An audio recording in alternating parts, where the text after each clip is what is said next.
Kumakalat ngayon ang balita na naglabas na ang International Criminal Court ng warrant of arrest laban kay Senator Bato de la Rosa. Some media outfits claim that the arrest warrant from The Hague is already out and that immediate enforcement via Interpol is being coordinated. While there is no clear confirmation from government yet, this may be for the simple reason that they do not want to telegraph their moves as they try to enforce the warrant. Kung susuriing mabuti, paulit-ulit din ang pag-deny ng pamahalaan noon sa arrest warrant ni Rodrigo Duterte. Dahil sa patibong na iyon, huli sa bitag si Rodrigo at kasalukuyan na siyang nakadetain sa The Hague upang harapin ang kanyang paglilitis para sa crimes against humanity. But the mass murder under Tokhang and Oplan Double Barrel would have not been possible without the participation of its chief implementer, then PNP Chief Bato de la Rosa.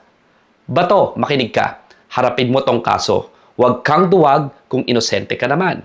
As you have quoted before, flight is an indication of guilt. Bato-bato sa lupa, tatamaan ka rin kahit tago ka ng tago dahil kahit saang lupalop ka pa magsuot, sisingilin at sisingilin ka ng batas. Eventually, justice will arrive to truly make your day. Agyamanak at Dio de Leon po at dapat patas sa batas.